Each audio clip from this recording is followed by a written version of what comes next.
Hi, hello everybody. இன்றைக்கி நம்ம இந்த லெக்சர் 9ல் பார்த்தீங்க அப்படின்னா காமாரிஸ் மிக்ஸ்டு இன்டீஜர் ப்ரோக்ராமிங் அல்காரிதம் நம்ம பார்க்க போகிறோம். நம்ம ப்ரீவியஸ் லெக்சர் 8ல் பார்த்தோம் அப்படின்னா காமாரிஸ் பியூர் இன்டீஜர் ப்ரோக்ராமிங் ப்ராப்ளம் நம்ம பார்த்துருப்போம். அந்த பியூர் இன்டீஜர் ப்ரோக்ராமிங் ப்ராப்ளத்தை நம்ம இந்த இது நம்ம நடத்துறதுக்கு முன்னாடி நீங்கள் பார்க்கணுன்னா அதை போய் நீங்கள் பார்த்துட்டு வந்துடுங்க. அதை பார்த்துட்டிங்கன்னா ரொம்ப ஈஸியாக இருக்கும். அது இல்லாமல் lecture 3, lecture 4 simplex method, dual simplex மெத்தடை பார்த்துட்டு வந்துட்டீங்க அப்படின்னா இந்த ப்ராப்ளம் ரொம்ப ரொம்ப ஈஸியாக இருக்கும். நம்ம காமாரிஸ் பியூருக்கும் மிக்ஸ்டுக்கும் உள்ள ஒரே ஒரு வித்தியாசம் என்ன அப்படின்னா ஸ்டெப் 3 மட்டும்தான். மற்ற எல்லாமே சேம் ப்ரொசீஜர் தான். ஸ்டெப் 1 பார்த்தீங்க அப்படின்னா காமாரிஸ் பியூர்லேயும் நம்ம என்ன பண்ணுவோம், சிம்ப்ளெக்ஸ் மெத்தட் நம்ம யூஸ் பண்ணுவோம். இதான் அல்காரிதம். இது நம்ம என்ன யூஸ் பண்ணுவோம், சிம்ப்ளெக்ஸ் மெத்தட் யூஸ் பண்ணுவோம். இதே டெஸ்ட் ஃபார் ஆப்டிமாலிட்டி அதில் யூஸ் பண்ணுவோம். Examine the optimal solution if all the restricted வேரியபிள்ஸ்னால் ஒன்றும் கிடையாது, டெசிஷன் வேரியபிள்ஸ் தான் ரெஸ்ட்ரிக்டட் வேரியபிள் இன்னொரு நேம். அப்போ restricted basic variable have integer value can terminate the procedure. அப்போ கிடைக்கக்கூடிய எல்லா ஆன்சரும் சிம்ப்ளெக்ஸ் மெத்தடில் சால்வ் பண்ணி கிடைக்கக்கூடிய எல்லா ஆன்சரும் இன்டிஜர் வேல்யூவாக கிடைச்சிருச்சுன்னா நம்ம ப்ராப்ளத்தை ஸ்டாப் பண்ணிடுவோம். அப்படி இல்லைன்னா ப்ராப்ளத்தை நம்ம என்ன செய்வோம், நம்ம கண்டினியூஷன் பண்ணுவோம். ஏதாவது sum of the integer restricted basic variable இருந்துச்சு அப்படின்னா நம்ம என்ன செய்வோம், ஆர் நாட் இன்டிஜராக இருந்துச்சுன்னா நம்ம அப்போ தான் ஸ்டெப் 3க்கு போவோம். எல்லாமே இன்டிஜராக இருந்துச்சுன்னா என்ன செஞ்சுருவோம், ப்ராப்ளத்தை டெர்மினேட் பண்ணிடுவோம். நாட் இன்டிஜராக இருந்துச்சு அப்படின்னா நம்ம ப்ராப்ளத்தை என்ன செய்வோம், ஸ்டார்ட் பண்ணி ஸ்டெப் 3க்கு நம்ம கொண்டு போவோம். சரிங்களா சார்? இப்போ ஸ்டெப் 3 மட்டும் தான் வித்தியாசம். நம்ம ஸ்டெப் 3 ப்ராப்ளம் வரும்போது நம்ம பார்ப்போம், நம்மளுக்கு ஈஸியாக புரியும். அதே மாதிரி ஸ்டெப் 4 அதுவும் அதே ப்ராசஸ் தான். ஸ்டெப் 1 சிம்ப்ளெக்ஸ் மெத்தடில் சால்வ் பண்ணணும். ஸ்டெப் 4 பார்த்தீங்க அப்படின்னா நம்ம டுவல் சிம்ப்ளெக்ஸ் மெத்தடில் நம்ம சால்வ் பண்ணி ஆன்சரை நம்ம கொண்டு வரணும். இப்போ இந்த ப்ராப்ளம் நம்ம பார்ப்போம். Find optimum integer solution to the following integer linear programming problem. Maximize z equal to 7x1 plus 9x2 subject to the constraints minus x1 plus 3x2 less than or equal to 6, 7x1 plus x2 less than or equal to 35, x1 x2 greater than or equal to 0. இப்போ previous நம்ம pure integer linear programming ப்ராப்ளத்தில் வெறும் problem மட்டும் கொடுத்துட்டு டோட்டலாக இன்டிஜர்னு கொடுத்துருப்பாங்க. இவங்க என்ன செஞ்சுறாங்க, இதில் x1 இஸ் அன் இன்டிஜர்னு கொடுத்துட்டாங்க. அப்போ x1 இஸ் அன் இன்டிஜர்னு கொடுத்துட்டாங்க அப்படின்னா நீங்கள் சால்வ் பண்ணக்கூடிய சிம்ப்ளெக்ஸ் டேபிளில் கன்ஃபார்ம் பாட்டம் ஆஃப் தி டேபிளில் x1 வரும். சரிங்களா? இப்போ நம்ம ஒரு ப்ராப்ளத்தை சிம்ப்ளெக்ஸ் டேபிளில் நம்ம சால்வ் பண்ணோம்னா ஸ்டெப் 1 அல்காரிதம் படி சால்வ் பண்ணோம் அப்படின்னா நம்ம என்ன செய்யணும், ஸ்டாண்டர்ட் லீனியர் ப்ரோக்ராமிங் ப்ராப்ளமாக மாற்றிடலாமா? Maximum Z 7x1 plus 9x2 plus 0x3 plus 0x4. அப்போ 0x3 0x4 சேர்த்துனா ஸ்லாக் வேரியபிள் சேருது. இப்போ இங்கே பாருங்கள், minus x1 plus 3x2 less than or equal to 6க்கு ஒரு slack variable சேர்த்துனா x3, 7x1 plus x2 x4 சேர்த்து இன்னொரு ஸ்லாக் வேரியபிள் ஈக்குவல் டு 35. அப்போ x1 x2 x3 x4 greater than or equal to 0. அப்போ 7x1 plus 9x2 plus 0x3 plus 0x4 இந்த objective ஃபங்க்ஷனில் நம்ம இந்த slack வேரியபிளையும் நம்ம சேர்த்துட்டோம். ஓகே, இப்போ நம்ம என்ன செய்யணும், சிம்ப்ளெக்ஸ் டேபிள் வழக்கம் போல் நம்ம சிம்ப்ளெக்ஸ் டேபிள் நம்ம சால்வ் பண்ணுவோம். வழக்கம் போல் சிம்ப்ளெக்ஸ் டேபிள் சால்வ் பண்ணோம், நம்மளுக்கு ஈஸியாக நம்மளுக்கு கிடைச்சிருங்க.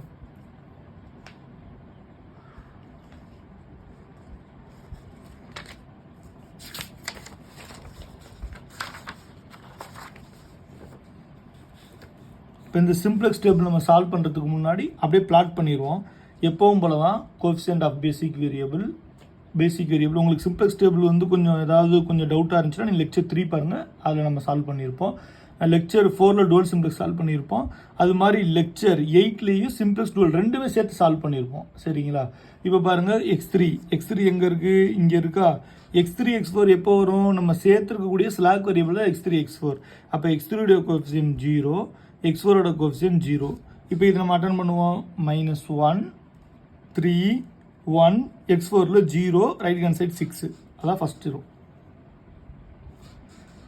செகண்ட் ரோ 7 1 x3 இல்லை, அப்போ x3 அதனால் 0, இங்கே 1 இருக்குது, கோஎஃபிஷியன்ட் 1, இங்கே 35 இருக்குது, 35 பிளாட் பண்ணிட்டோம். நம்மளுக்கு எப்பவும் போல் நம்மளுக்கு தெரியணும், ஒரு சிம்ப்ளெக்ஸ் டேபிள் நம்ம சால்வ் பண்ணோம்னா all C J minus Z J less or equal to ஜீரோவாக இருக்கணும். எக்ஸ்பி ரைட் ஹேண்ட் சைடு கிட்ட ஆர் ஈக்குவல் டு ஜீரோவாக இருக்கணும். X B X J C J minus E J less or equal to zero வந்து ப்ராப்ளத்தை ஸ்டாப் பண்ணிடுவோம். அப்படி C J minus Z J greater than ஜீரோவாக இருந்துச்சு அப்படின்னா நம்ம மோஸ்ட் பாசிட்டிவ் எடுப்போம். That is called pivot row. Pivot column எப்படி கண்டுபிடிக்கணும்? அந்த பிவோட் இந்த இதுதான் பிவோட் காலம். அப்போ பிவோட் காலம் கண்டுபிடிச்சிட்டோம்னா அப்போ பிவோட் ரோ கண்டுபிடிக்கிறதுக்கு எக்ஸ்பி டிவைடட் பை பிவோட் காலம் இதை போட்டிங்கன்னா மினிமம் ரேஷியோ வச்சு என்ன செஞ்சிடலாம்? பிவோட் ரோ ஃபைண்ட் அவுட் பண்ணிடுவீங்க. அப்போ பிவோட் காலம் பிவோட் ரோ, இந்த பிவோட் காலமும் பிவோட் ரோவும் ரெண்டு இன்டர்ஸ் ஆகக்கூடிய element pivot element. Pivot element is always positive. இது எல்லாம் நம்ம ஆட்டோமேட்டிக்காக நிறைய தடவை நம்ம டிஸ்கஸ் பண்ணியிருக்கோம். அதனால் அந்த வீடியோலாம் ஒரு வாட்டி நீங்கள் பார்த்துட்டு வந்துடுங்க, உங்களுக்கு ஈஸியாக புரியும். இல்லாட்டி நம்ம சொல்கிறத நான் கவனிச்சா நம்மளுக்கு ஆட்டோமேட்டிக்காக புரியும். இப்போ பிளாட் பண்ண பின்னாடி நம்ம என்ன செஞ்சிடணும்? இஜட்ஜே கண்டுபிடிக்கணுமா? Z J C B into X J. இஜட்ஜேன்றது என்னது? Coefficient of basic variable zero. Coefficient of basic variable zero. ஜீரோவால் எதை மல்டிப்ளை பண்ணாலும் அகைன் வி கெட் ஜீரோ தான். அப்போ இது எல்லாமே உங்களுக்கு ஜீரோ தான் கிடைக்கும். 0 × -1 0 ப்ளஸ் 0 × 7 0, அப்போ 0 0 × 3 0, எல்லாமே நம்மளுக்கு ஜீரோ தான் கிடைக்கும். CJ minus இஜட்ஜே. சின்றது என்னன்னா அப்ஜெக்டிவ் ஃபங்க்ஷன். அப்ஜெக்டிவ் ஃபங்க்ஷன் என்னது? 7x1 + 9x2 + 0x3 + 0x4 வந்தோமா, அதான் அப்ஜெக்டிவ் ஃபங்க்ஷன். அப்ஜெக்டிவ் ஃபங்க்ஷன் என்னது? 7x1 + 9x2 + 0x3 0x4. இந்த அப்ஜெக்டிவ் ஃபங்க்ஷன் கோஎஃபிஷியன்ட் தான் இங்கே இருக்கு. 7 9 0 0 அப்படின்னு நம்மளுக்கு இருக்கு. சரிங்களா? இப்போ அதெல்லாம் இங்கே படாச்சு. அப்போ சிஜே மைனஸ் இஜட்ஜே வந்து 7 - 0 0, 7 - 0 7, 9 - 0 9, 0 - 0 0, 0 - 0 0. இங்கே எந்த எலமெண்ட்டுமே இல்லை, அதனால் இங்கே எதுவுமே வரல நம்மளுக்கு. சரிங்களா? அப்போ சிஜே மைனஸ் இஜட்ஜே நம்ம ஃபைண்ட் அவுட் பண்ணியாச்சு. நம்ம எப்போ ப்ராப்ளத்தை ஸ்டாப் பண்ணுவோம் sir? C J minus Z J less or equal to ஜீரோவாக இருந்தால் அந்த ப்ராப்ளம் ஹேஸ் பீன் ஸ்டாப்டு. ஆனால் இங்கே C J minus Z J less or equal to ஜீரோவாக இல்லை. அப்போ என்ன செய்யணும்? இது மோஸ்ட் பாசிட்டிவ் என்னது? இந்த எலமெண்ட். அப்போ இது பிவோட் காலம். இந்த பிவோட் காலம் என்னது? XP divided by pivot column. அப்போ எக்ஸ்பி இஸ் 6, பிவோட் காலம் 3. அப்போ 6/3 equal to you get a answer 2. இங்கே 35 pivot XB divided by pivot column. அப்போ 35 divided by equal to 35. This we will get a minimum ratio 2. அப்போ 2 கிடச்சிருமா? அப்போ இந்த pivot காலமும் பிவோட் ரோ இன்டர்செக்ட் ஆகக்கூடிய எலமெண்ட்டு பிவோட் எலமெண்ட்டு இங்கே ரெட்டில் கொடுத்துருக்கோம் பாருங்கள். அப்போ இதை 1ன்னு மாற்றணும். அப்போ 3 ஆல் வெயிட் பண்ணு இந்த ரோவையே. இதில் x2ன்றது என்ட்ரி வேரியபிள்.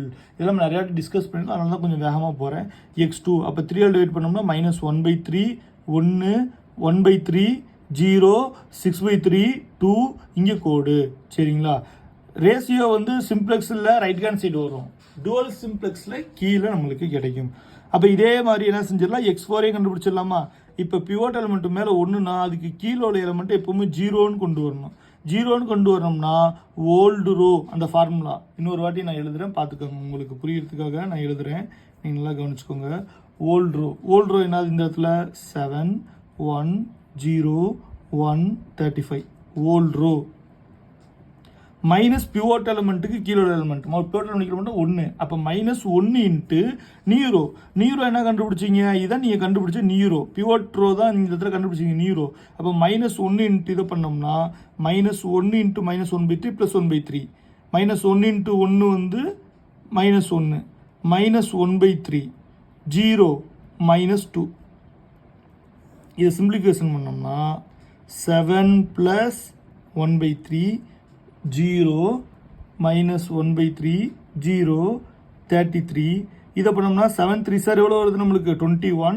21 + 1 2, therefore 22/3. அப்போ x1க்கு நேராக 22/3 வந்துருச்சுங்களா? x2க்கு நேராக என்ன கிடச்சிரு? 0 கிடச்சிருச்சுங்களா? x3க்கு நேராக -1/3 கிடச்சிருச்சுங்களா? அப்புறம் நம்மளுக்கு வந்து இங்கே 1 + 0 1. அப்போ 1 கிடச்சிருச்சுங்களா? இந்த இடத்துல வந்து 35 - 2 33 கிடச்சிருச்சு பாருங்க. அப்போ இந்த ரோவையும் நம்ம கண்டுபிடிச்சாச்சு. அப்போ ஆட்டோமேட்டிக்கலாக அடுத்து நெக்ஸ்ட்டு நம்ம இஜட்ஜேயும் சிஜேஎம் சிஜேயும் கண்டுபிடிக்கணும். இஜட்ஜே கண்டுபிடிச்சோம் அப்படின்னா 9 × -1/3 ஜீரோவால் மல்டிப்ளை பண்ணால் எல்லாமே ஜீரோன்னு கிடச்சிருங்க சார். ஜீரோவால் மல்டிப்ளை பண்ணால் எல்லாமே ஜீரோன்னு கிடச்சிரும். இதை மட்டும் மல்டிப்ளை பண்ணுங்கள். 9 × -1/3 3 3 3 கேன்சல் ஆயிரும். அப்போ 3 -1 -3 9 × 1 9 9/3 3 9 × 0 0 9 × 2 18 முடிஞ்சு போச்சுங்களா. அடுத்த சிஜே ஃபைண்ட் அவுட் பண்ணுங்க. 7 ஃபார்முலால ஒரு மைனஸ் இருக்கும். அப்போ 7 அதாவது 7 சிஜே மைனஸ் இஜட்ஜேல 7 -3 அப்போ 7 + 3 = 10 அப்படின்னு நம்மளுக்கு கிடைக்கும். அதான் அதே மாதிரி 9 - 9 9 - 9 0 அப்புறம் 0 - 3 -3 0 - 0 0 அப்போ சிஜே மைனஸ் இஜட்ஜே கண்டுபிடிச்சாச்சு. நம்ம என்ன செய்யணும்? சிஜே மைனஸ் இஜட்ஜே ≤ 0 இருந்தால் இந்த ப்ராப்ளத்தை ஸ்டாப் பண்ணிடுவோமா? இங்கே பாருங்கள், இந்த இடத்துல மட்டும் வரல. அப்போ இதுக்கு நேராக இருக்கிறது வந்து மோஸ்ட் பாசிட்டிவ் எதுன்னு பார்க்கணும். அப்போ 10 இது பிவோட் காலம். எக்ஸ்பியால் டிவைட் பண்ணுங்க. எக்ஸ்பியால் டிவைட் பண்ணுங்க. இங்கே எக்ஸ்பியால் டிவைட் பண்ணும்போது நம்மளுக்கு இந்த இடத்துல கோடு வந்துடுது. எக்ஸ்பின்றது வந்து 2 டிவைடன் பை நம்மளுக்கு என்ன வந்துடும்? 3ன்னு வந்துருமா? அதாவது -1/3 2 டிவைடன் பை -1/3 வந்துடும். இந்த இடத்துல என்ன கிடைக்கும் நம்மளுக்கு? எக்ஸ்பி 33 × 3/22 கிடைக்கும். 3 3 அப்போ நம்மளுக்கு 2 2 சார் 2 11 சார் 22 3 11 சார் 33 அப்போ என்ன கிடைக்கும்? 3 3 சார் 9 9/2. இந்த இடத்துல ஏன் வந்து நம்மளுக்கு மைனஸ் கீழே வந்துச்சு அப்படின்னா நம்மளுக்கு நெகட்டிவ்ல வந்துடுது. இதை பொறுத்த வரைக்கும் ரைட் ஹேண்ட் சைடில் வந்து எப்படி இருக்கணும்? 0 0 பெருசாக இருக்கணும். நான் நெகட்டிவாக இருக்கணும். எதில்? சிம்பிளக்ஸ் டேபிளில். அப்போ கிட்டத்தட்ட = 0 வராமல் இந்த இடத்துல நெகட்டிவ்ல வேல்யூ வருதா? நெகட்டிவ்ல வேல்யூனா என்ன கிடைக்குது நம்மளுக்கு? 2 × -3 -6ன்னு கிடைக்குது. அப்போ நெகட்டிவ் வரனால நெகட்டிவை நம்ம போடக்கூடாது. நம்ம நெகட்டிவ் போட்டோம்னா அந்த இடத்துல நெகட்டிவ் போட்டோம்னா அது டுவல் சிம்ப்ளெக்ஸுக்கு போயிடும். அதனால் இந்த இடத்துல நெகட்டிவ் வேல்யூவை போடாமல் நம்ம விட்டுருணும். அதனால தான் இந்த இடத்துல ஒரு கோடு நம்ம போட்டிருக்கோம். இந்த இடத்துல நம்ம மைண்டில் வச்சுக்கணும். அப்போ அகைன் அப்போ இது ஒன்று மட்டும் தான் இருக்குது. அப்போ இதுவும் இன்டர்செக்ட் ஆகக்கூடிய எலமெண்ட் வந்து திஸ் இஸ் பிவோட் எலமெண்ட். இதை சிம்பிளிஃபிகேஷன் பண்ணுங்கள். சிம்பிளிஃபிகேஷன் பண்ணிங்கன்னா இது செக் அவுட் பண்ணிக்கோங்க. செக் பண்ணிக்கிங்க. இதை செக் பண்ணுங்கள். இதெல்லாம் செக் பண்ணுங்கள். இதை வந்து 1ன்னு கொண்டு வரணும். இதுக்கு மேலே 0ன்னு கொண்டு வந்துடணும். மேலே அதே ஐட்ரேஷன் நம்பர் தான் போட்டிங்கன்னா நீங்கள் இதுக்கும் சிஜே வரைக்கும் ஃபைண்ட் அவுட் பண்ணுங்கள். இதை ஒன்று வந்து நீங்கள் ஃபுல்லாக செக் பண்ணி பாருங்கள். டவுட்டாக இருந்தால் லெக்சர் 3லையும் பாருங்கள், லெக்சர் 8லையும் பாருங்கள் சார். அது வச்சுருக்கோம். இல்லைனா இப்போ மேலே சொன்ன ஐட்ரேஷன் படி நீங்கள் போட்டால் கூட இந்த ஆன்சர் உங்களுக்கு ஆட்டோமேட்டிக்காக நம்மளுக்கு வந்துடும். இப்போ ஆல் சிஜே மைனஸ் இஜட்ஜே ≤ 0 இருக்கணும். 0 0 -28/11 -15/11 அப்போ ஆப்டிமம் கிடச்சிருச்சு. பட் x1 என்ன கிடச்சிருக்கு நம்மளுக்கு? 9/2 கிடச்சிருக்கு. x1 என்ன கிடச்சிருக்கு? 9/2 கிடச்சிருக்கு. x2 என்ன கிடச்சிருக்கு? 7/2 கிடச்சிருக்கு. அப்போ இஜெட் மேக்ஸிமம் என்ன கிடச்சிருக்கு நம்மளுக்கு? 63 கிடச்சிருக்கு. சார் நல்லா கவனிக்கணும். நம்ம x1 is restricted take integer வேல்யூன்னு எடுத்துக்கிறோம். But it is not integer. But it is not integer. ஏன்னா x1 = 9/2. நம்மளுக்கு x1 இன்டிஜர் x2 இன்டிஜர்னா நம்ம ப்ராப்ளத்தை ஸ்டாப் பண்ணிடுவோம். ஆனால் நம்மளுக்கு இங்கே என்னங்க கிடைக்கல? இன்டிஜர் கிடைக்கல. அப்போ பியூருக்கும் மிக்ஸ்டுக்கும் என்ன வித்தியாசம் அப்படின்றத நான் இந்த இடத்துல சொல்கிறேன் பாருங்க. இந்த இடத்துல தான் நீங்கள் பியூருக்கும் மிக்ஸ்டுக்கும் வித்தியாசத்தை நீங்கள் புரிஞ்சுக்கணும். பியூரில் வந்து நம்ம எல்லா வேரியபிள்லையும் பார்த்து கண்டுபிடிப்போம்.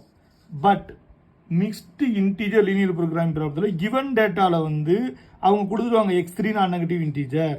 அப்போ ஒன்லி நம்ம அந்த x3 மட்டும் ஃப்ராக்ஷனல் கட்டாக எடுத்துக்கிட்டால் போதும். இப்போ பாருங்கள், இந்த ப்ராப்ளத்தில் அவங்க எதை கொடுத்துருக்காங்க அப்படின்றத நம்ம ஃபைண்ட் அவுட் பண்ணி பார்த்தோம் அப்படின்னா இந்த ப்ராப்ளத்தில் அவங்க x1 மட்டும் கொடுத்துருக்காங்களா?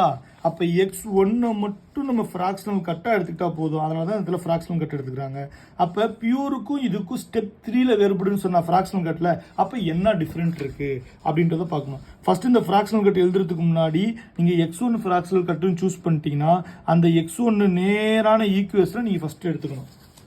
இப்போ பாருங்கள், 1 × x1 1 × x1 0 × x2 இல்லை -1/22 × x3 அடுத்த 3/22 × x4 = 9/2.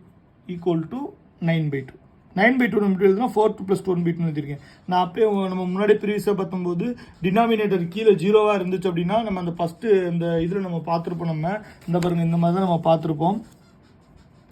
அதாவது டினாமினேட்டர் சும்மாலாம் இருந்துச்சு அப்படின்னா நம்ம இந்த மாதிரி ஒரு குவாஷியன்ட் மெத்தடில் போட்டு ரிமைண்டர் மெத்தடில் போட்டு லெவல் 3 போட்டு 3 3 7 9. அப்போ 3 + 2 SG minus summation J belongs to R plus ARJ XJ minus FR divided by FR minus 1 belongs X1 minus 1/2 X3 plus 3/22 X4 9/2. இது எப்படி எழுதலாம் 4 + 1/2 அப்படின்னு எழுதலாம். இப்போ இந்த ஈக்குவேஷன் ஒரு ஈக்குவேஷன் தான் சார் நம்மளுக்கு ப்ராப்ளமே. இந்த ஈக்குவேஷன் வந்து ஒரு ஈக்குவேஷன் சால்வ் பண்ணால் இந்த ப்ராப்ளமே ஓவர் ஆயிடும் நம்மளுக்கு. அப்போ X1 இப்போ பாருங்கள் X1 ARJ XJ இங்கே ARJ XJ BRன்னு இருக்கா. இப்போ இதில் வந்து பாசிட்டிவ் டேர்ம் என்னென்னு நம்ம பாருங்கள். பாசிட்டிவ் டேர்ம் என்னது? இதில் பாசிட்டிவ் டேர்ம் 3/22 X4. அப்போ இதில் பாசிட்டிவ் டேர்ம் வந்து 3/24. மைனஸ் டேர்ம் என்னது? -1/2 × X3 அது மட்டும் இருக்கா. அப்போ நம்ம ஃபார்முலாவில் போடும்போது பாருங்கள் S1 மைனஸ் நெகட்டிவ் டேர்ம், அதாவது நம்ம பிரிக்கும் போது வந்து இப்படி பிரிச்சுடுவாங்க. இப்படி பிரிச்சுட்டு S1 ஈக்குவல் டு -1/2 -1/2 இந்த இடத்துல வந்து -3/22 X4. ஏன் இதை போடுறாங்க? இது பாசிட்டிவ் டேர்ம் தானே. நம்மளுக்கு ஃபார்முலா பாசிட்டிவ் டேர்ம் தான் ஃபஸ்ட்டு வரும்.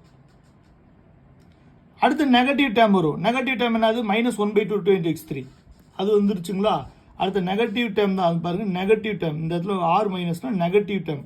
X3ல நெகட்டிவ் டேர்ம் -1/2 கோஎஃபிஷியன்ட் மட்டும் பார்க்கணும். இதில் பாசிட்டிவ் டேர்ம். அப்போ பாசிட்டிவ் டேர்ம் ஃபஸ்ட்டு வந்துருச்சு, நெகட்டிவ் டேர்ம் நம்மளுக்கு ரெண்டாவதாக வந்துருச்சு. அப்போ இது என்ன அப்படின்னா ஃபார்முலாவில் ஃப்ராக்ஷனல் கட்டு வந்துடும். FR divided by FR - 1. அப்போ FRனா என்னது? இந்த 9/2 பிரிச்சிருக்கீங்க பாருங்க. BR + FR அதான் இங்கே சொல்லியிருப்பாங்க. BR + FR. இதில் இந்த FRன்றது என்ன அப்படின்னா நம்மளுக்கு 1/2. இந்த 1/2 divided by 1/2 - 1 equal to -1/2. FRக்கு minus போட்டிருப்பாங்க. அப்போ -1/2. இது அப்படியே வச்சு இந்த ஈக்குவேஷன் வச்சு இதை அப்படியே வச்சு இங்கே சப்ஸ்டியூட் பண்ணிங்கன்னா ஆட்டோமேட்டிக்காக நம்மளுக்கு இந்த ஈக்குவேஷன் கிடச்சிடும். இதை சிம்பிளிஃபிகேஷன் பண்ணணும். இதை சிம்பிளிஃபிகேஷன் பண்ணோம்னா S1 equal to -3/22 X4 minus இது இங்கே இருங்க. இதில் வந்து என்ன ஆகும்? இங்கிட்டு போச்சு அப்படின்னா இங்கே ஒரு -1/2 வந்துடும். அப்போ 1/2 கேன்சல் ஆயிரும். மைனஸ் ப்ளஸ் ஆயிரும். ஆல்ரெடி -1/2 X3 வந்துடும். ஈக்குவல் டு -1/2 அப்படின்னு நம்ம வந்துடும். அப்போ இன்க்ளூடிங் திஸ் கன்ஸ்டன்ட்ஸ் இந்த ஆப்டிமம் டேபிள் அப்ளையிங். இப்போ இங்கே ஒரு ஃப்ராக்ஷனல் கட்டு கிடச்சிருச்சா? பியூர் இன்டிஜர் ப்ரோக்ராமிங் ப்ராப்ளம் மாதிரியே இங்கே ஒரு ஃப்ராக்ஷனல் கட்டு கிடச்சிருச்சுங்களா. அப்போ பியூர் இன்டிஜர் லீனியர் ப்ரோக்ராமிங் இடத்துல அப்படியே ஃப்ராக்ஷன் கட்டு அப்ளை பண்ணிடுவோம். மிக்ஸ்ட் இன்டிஜர் ப்ரோக்ராமிங் இடத்துல R+R- பிரித்து R+ ஃபஸ்ட்டாகவும் R- வந்து செகண்டாகவும் ஃப்ராக்ஷனல் கட்டில் போட்டு நம்ம ஃப்ராக்ஷனல் கட்டு கண்டுபிடிப்போம். இது ரெண்டு தான் டிஃப்ரெண்ட்டு. பியூரில் வந்து அவங்க எதுன்னு கொடுக்க மாட்டாங்க. மிக்ஸ்டில் வந்து அவங்க எதுன்னு ப்ராப்ளத்தினுடைய ஆரம்பத்துலேயே நம்மளுக்கு கொடுத்துருவாங்க. அப்போ அதே மாதிரி தான் நம்மளுக்கு அந்த லாஸ்ட்டாக இப்போ பாருங்கள் ரைட் ஹேண்ட் சைடு நெகட்டிவ் வந்துருச்சு. ரைட் ஹேண்ட் சைடு நெகட்டிவ் வந்துருச்சுன்னா we are applying to step 4 dual simplex table. நம்ம dual simplex table நம்ம போகிறதுக்கு நம்ம என்ன செய்யணும் அப்படின்னா dual simplex table நம்ம போகணும் அப்படின்னா பாட்டம் ஆஃப் த டேபிளை நம்ம கண்டுபிடிச்சிடணும். பாட்டம் ஆஃப் த டேபிள் என்னது? நம்மளுக்கு சிம்பிளக்ஸ் டேபிள் இப்போ சால்வ் பண்ணோம்ல 9 7 அதே தான் question of basic variable. X1 X2 X3 X4 extra S1 சேர்த்துருக்கீங்களா. அப்போ S1 இங்கே வந்துடும், XB இங்கே வந்துடும். ஆனால் டுவல் சிம்ப்ளெக்ஸ் மெத்தடில் ரேஷியோ கீழே நம்மளுக்கு வந்துடுங்க சார். இப்போ ரேஷியோ கீழே வந்துடும். இப்போ அதே மாதிரி 9 7 0 1 1 0 7/22 -1/22 1/22 3/22 S1 புதுசாக சேர்த்துருக்கோம் 0 0. அதே மாதிரி இந்த S1 கோஎஃபிஷியன்ட் இந்த இடத்துல X1 இல்லை 0, X2 இல்லை 0, X3 -1/22, X4 வந்து -3/22, S1 வந்து 1, ரைட் ஹேண்ட் சைடு -1/2 அப்படின்றத நம்ம அப்படியே இந்த லாஸ்ட் டேபிள் வச்சு அப்படியே பிளாட் பண்ணிடணும். ZJ நம்ம அப்படியே பிளாட் பண்ணிக்கலாம், no problem. ZJ = CB × XJ 7 9 28/11 15/11 0ன்றது எக்ஸ்ட்ரா. இங்கே எல்லாமே 0 தான், காலம் 0 0. இங்கே 63, இங்கே 0 0 -28/11 -15/11 0 0 நம்மளுக்கு கிடச்சிரும். அப்போ ஆட்டோமேட்டிக்கலாக இந்த பாட்டம் ஆஃப் த சிம்ப்ளெக்ஸ் டேபிளை வச்சு இந்த டேபிளை ஃபஸ்ட்டு நம்ம ஃபில் பண்ணிடணும். இதே மாதிரி தான் பியூர் இன்டிஜர் ப்ரோக்ராமிங் ப்ராப்ளத்துலையும் நம்ம அப்படியே ஃபாலோ பண்ணுவோம். சரிங்களா சார்? ஆனால் பட் இதில் வந்து ஃபஸ்ட் எடுத்த டீமே ரைட் ஹேண்ட் சைடில் எது நெகட்டிவ் அது பார்க்கணும். ஏன்னா all C G M C G H less nor equal 0 தான் இருக்கும் டூல் சிம்ப்ளெக்ஸை பொறுத்த வரைக்கும். பாருங்கள் 0 0 -28/11 -15/11 0 எல்லாமே all C G M C G H less nor equal 0 தான் இருக்குது. ஆனால் பட் ரைட் ஹேண்ட் சைடு மட்டும் எப்படி இருக்குங்க, நம்மளுக்கு ரைட் ஹேண்ட் சைடு மட்டும் ஒரு வேரியபிளும் வந்து அதாவது நெகட்டிவாக இருக்குது. நெகட்டிவாக இருக்கிறனால இப்போ இந்த இது போனோம்னா இது பிவோட் ரோ. பிவோட் காலம் கண்டுபிடிக்கிறது என்னது, C J minus Z J divided by pivot row. இதுதான் ஃபார்முலா. சிஜே மைனஸ் இஜட்ஜே என்னது 0.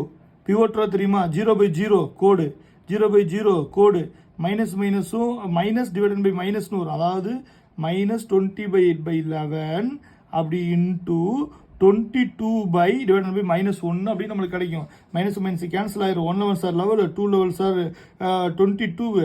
அப்போ 28 × 2 56. அதே மாதிரி சிஜே மைனஸ் சிஜே இது டிவைட் பண்ணோம் அப்படின்னா கிடைக்கும் -15 divided by 11 into 22 divided by -3. Minus minus cancel ஆயிரும். 1 level sir level, 2 level sir 22, 1 3 sir 3, 5 3 sir 15. அப்போ 5 2 சார் 10.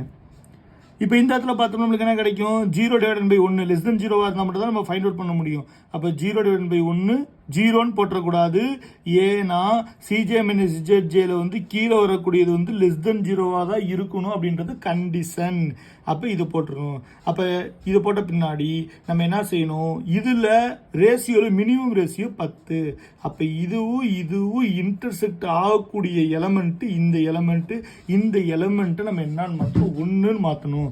அப்போ 1ன்னு மாற்றணும் அப்படின்னா -3/22 1 மாற்றணும். ஒன்று டிவைடன் பை -3/22ன்னு போடணும். அப்படி இல்லை அப்படின்னா நம்ம என்ன செஞ்சிடணும், -22 டிவைடன் பை 3 மல்டிப்ளை பண்ணோம்னா மைனஸ் மைனஸ் கேன்சல் ஆயிடும். அதாவது எப்படி மாறும், -3/22 மைனஸ் மைனஸ் கேன்சல் ஆகி 22 கேன்சல் 3 கேன்சல் ஆகி 1ன்னு கிடச்சிடும். இப்படி போட்டோம்னா இந்த ஆன்சர் கண்டுபிடிச்சிடலாம். அதே மாதிரி மேலே 0 0 மாற்றுறதுக்கு நம்ம ஆல்ரெடி யூஸ் பண்ணுற ஓல்ட் ரோ மைனஸ் பிவோட் எலிமெண்ட்டுக்கு மேலே எலிமெண்ட் இது கரண்ட் ரோ, அந்த ஃபார்முலா தான் நம்ம யூஸ் பண்ணணும். அதை நீங்கள் மைண்டில் வச்சுக்கோங்க. இப்போ புரியலாட்டினா சும்மா இந்த ஒரு ரோ கண்டுபிடிக்கிறதுக்காக நான் போடுறேன், நீங்கள் கவனிங்க. இப்போ வந்து ஓல்ட் ரோ என்னது 1 0 -1/22 3/22 0 9/2 இது ஓல்ட் ரோ மைனஸ் பிவோட் எலிமெண்ட்டுக்கு மேலே எலிமெண்ட் 3/2 -3/2 22 இன்டூ நம்ம என்ன கண்டுபிடிக்கும், நியூ கீ ரோ -3/22 0 0 1/3 இன்டூ -3/22 அப்புறம் -3/22 அப்போ -22/3 இன்டூ -3/22 அதுக்கப்புறம் இங்கே 11/3 இருக்கா, 11/3 இன்டூ -3/22. இது சிம்பிளிஃபிகேஷன் பண்ணுங்க. 1 0 இந்த இடத்துல பார்த்தீங்கன்னா 3 கேன்சல் ஆயிரும். அப்புறம் -1 அப்போ -2/22 நம்மளுக்கு கிடைக்கும். -2/2 1 2 சார் 2 11 இதுக்கு 0. இதுக்கு வந்து பார்த்தீங்கன்னா 22 கேன்சல் ஆயிரும். 3 கேன்சல் ஆயிரும். மைனஸ் மைனஸும் ப்ளஸ் ஆயிரும், 1 ஆயிரும். அப்புறம் 0 + 1 நம்மளுக்கு என்னன்னு கிடச்சிரும், நம்மளுக்கு 1ன்னு கிடச்சிரும். இது 9/2 இதில் 11/3 இருக்குது. 3 கேன்சல் ஆயிரும். 1 11 சார் 11, 2 11 சார் வந்து 22. அப்போ 9 - 1/2 22. அப்புறம் நம்மளுக்கு என்ன கிடைக்கும், நம்மளுக்கு 8/22 அந்த மாதிரி கிடைச்சிடும். அப்புறம் நம்ம ஆன்சர் என்ன கிடைச்ச இந்த இடத்துல நம்மளுக்கு 4 கிடைச்சிடும். சிம்பிளிஃபிகேஷன் பண்ணோம்னா நம்மளுக்கு 4 கிடைச்சிடும். அதாவது இந்த இடத்துல நம்மளுக்கு என்ன கிடைக்கணும், இப்போ 4 கிடைக்கணுமா, இப்போ 4 கிடைக்கணும்னா நம்மளுக்கு 9/2 இன்டூ கரண்ட்டில் வந்து -3/22 இன்டூ 11/3 அப்படின்றது இருக்கும். 3 கேன்சல் ஆயிரும். 1 11 சார் 11, 2 11 சார் 2.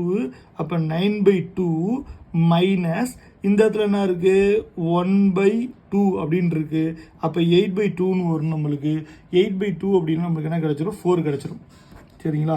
அதே மெத்தட் தாங்க. இந்த மெத்தடை பார்த்தீங்கன்னா இங்கே பாருங்க 1 0 அதாவது -1/11 0 1 இங்கே சிம்பிளிஃபிகேஷன் பண்ணியிருக்கோம் பாருங்க.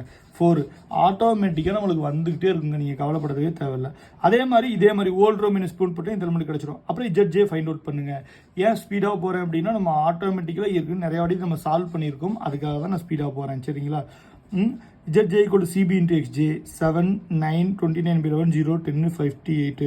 இப்போ இது எல்லாத்தையும் சால்வ் பண்ணலாம். 7 - 7 0 9 - 9 0 0 - 29 by 11 -29 by 11 0 - 0 0 0 - 10 வந்து -10 இந்த இடத்துல கோடு போட்டுருவோம். அப்போ all CJ - CJ is not equal to 0, x bigger than or equal to 0, hence solution is optimum and feasible. எப்போ feasibleனு பார்க்கணும், அவங்க எந்த வேரியபிள் மட்டும் நான் இன்டிஜர்னு கணக்கில் கொடுத்துருந்தாங்க, x1 is n அப்படின்னு மட்டும் நம்மளுக்கு கொடுத்துருந்தாங்களா, x1 மட்டும் என்னென்ன அவங்க கொடுத்துருந்தாங்க, இன்டிஜராக மாற்றுங்கன்னு கொடுத்துருந்தாங்க. நம்மளுக்கு x2 இன்டிஜராக வந்தால் பிரச்சனை இல்லை, நான் இன்டிஜராக வந்தால் பிரச்சனை இல்லை.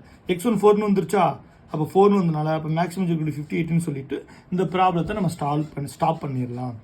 ஆனால் நம்மளுக்கு பியூர் அப்படி கிடையாது, எல்லாத்தையுமே இன்டிஜராக கொண்டு வரணும்.